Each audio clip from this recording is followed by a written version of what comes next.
Hi guys, this is Ryan, aka Sir Mix-a-Lot at Mahalo Video Games, and this is an educational video on how to play through a season in Madden 2011 on the All Madden difficulty. For more videos in this series, visit mahalo.com/Madden11-franchise. And if you have any requests, send them over to requests at mahalo.com. Don't forget to rate, subscribe, and comment on this video. Hey everybody, and welcome to the second quarter of my game against the Denver Broncos. We've got a 14-14 game right here with Chris Johnson getting two 70-yard rushes to open the game off with. And I'm right here backed up against my own end zone after recovering a fumble at the 1-yard line. Got a 3rd and 8 right here. Ask Madden's wanting me to do play action. I do not trust play action right here. It's very risky. It takes some time before you even gain control of your quarterback, and a lot of times that gives the computer enough time to get through your line.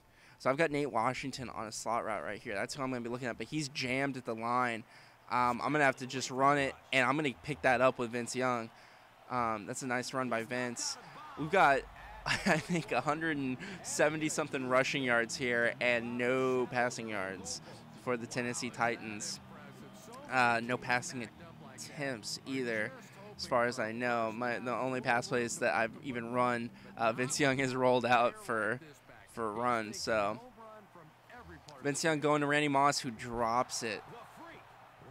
And I'm not coming through on my promise to only call Randy Moss the freak. So I'm gonna do my best to remember that. So the freak dropping it. It was a freak drop.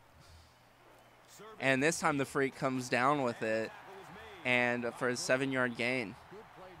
So Vince Young 1 for 2 with 7 yards in the air, and Chris Johnson has I believe 2 rushes for 150-something yards. So they've got a nice stack over there on the right side. So I'm gonna roll out over here, and I've got an open Nate Washington who cannot bring the ball down, and I'm gonna have 4th down here, 3 yards to go. And so you know, I was thinking about going for it, but probably not a good decision. With so much time left on the clock in the second quarter and a tie ball game. So I'm just going to punt it away right here and try and bring Eddie Royal down before he can do too much damage, which I am able to do. So they've got one wide receiver set right here.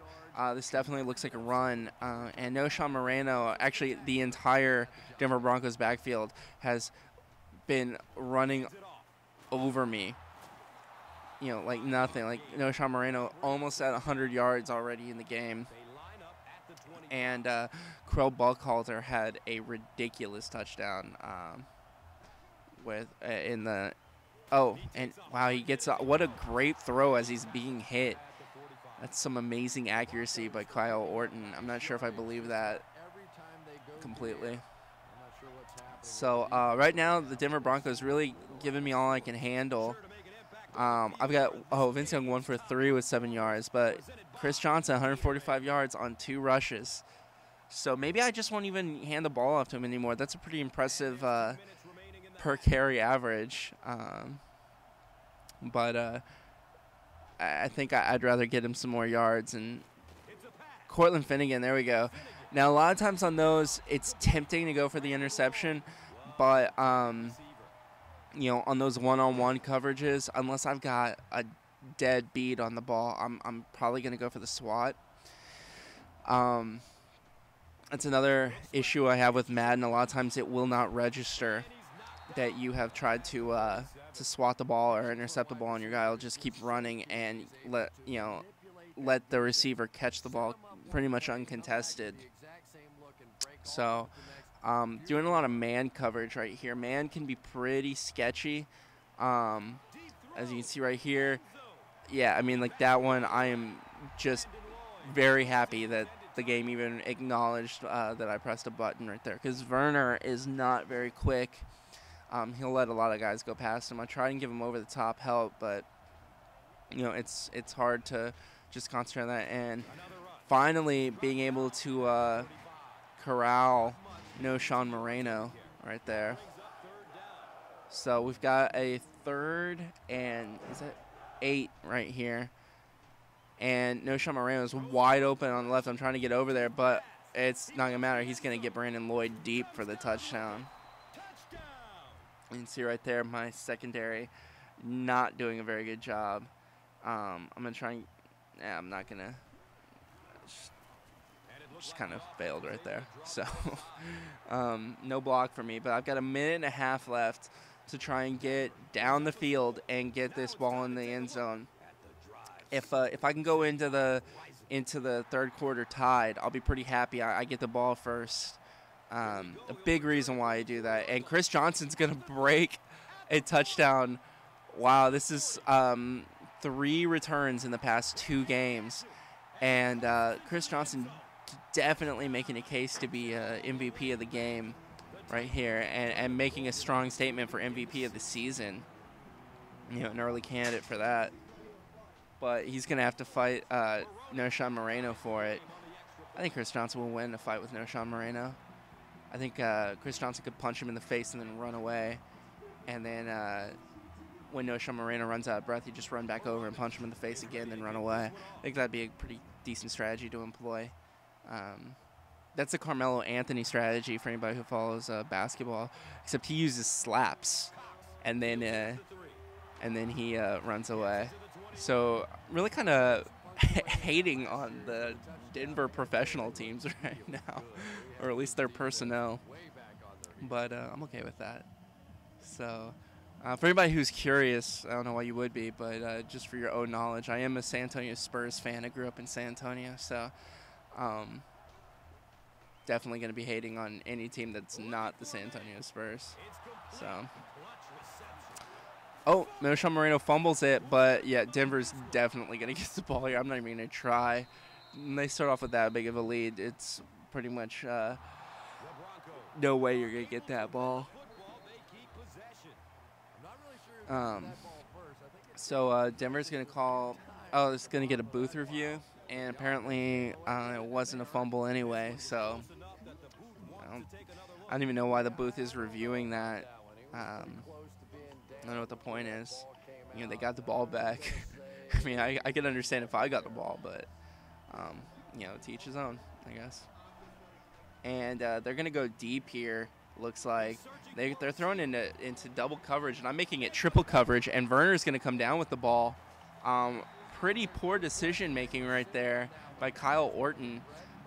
He had double coverage anyway, and I brought over another safety to make it triple coverage. Yeah, just not a very smart play. Now that leaves me with almost a minute left and all 3 timeouts to try and make some noise here. I've got Justin Gage going across the middle. And I may be able to put together a couple plays here. We'll see though. I've got Randy Moss on the outside, the freak, who, you know, he was single covered, but he couldn't get past his man. But Nate Washington with the crossing route comes free. So right here I've got Kenny Britt on the outside with single coverage, and he's going open, and I've got him, and that looks like it's going to be a touchdown. Nice touchdown by Kenny Britt. A lot of times when they come up in that press coverage right there, you can just watch your receiver right after the snap, and either he's going to get jammed at the line or he's going to bust by his the corner. And if they bust by, I don't care how, because Kenny Britt is not the fastest guy. I think his speed is like an 88, which is actually really slow for a wide receiver. And but Kenny Britt's still able to get like a huge step on the cornerback right there just by breaking the press coverage. That's the benefit of having, you know, a bigger wide receiver out there. You know, your Randy Mosses, your Terrell Owens, your, you know, even like Michael Crabtree. I was trying to come up with like a younger guy that wasn't Kenny Britt. that's a big guy, but Michael Crabtree not doing too hot this year. But I don't know if anybody could do too hot when you've got Alex Smith thrown to you. So we've got about like a little less than 20 seconds left to go in this second quarter, and I was going to be happy going into the into the third tied. It looks like I'm going to take a 7-point lead into the third because I think they're just going to run out the clock right here. So despite an early strong performance, they're going to hike it. And this is a worst case scenario. Okay, I've got him down. But yeah, 124 rushing yards for Noshan Moreno, but got a good lead right here, and I'm gonna get the ball first going into that second half. So I hope you'll join me there as I continue my SmackDown. All right, see you there.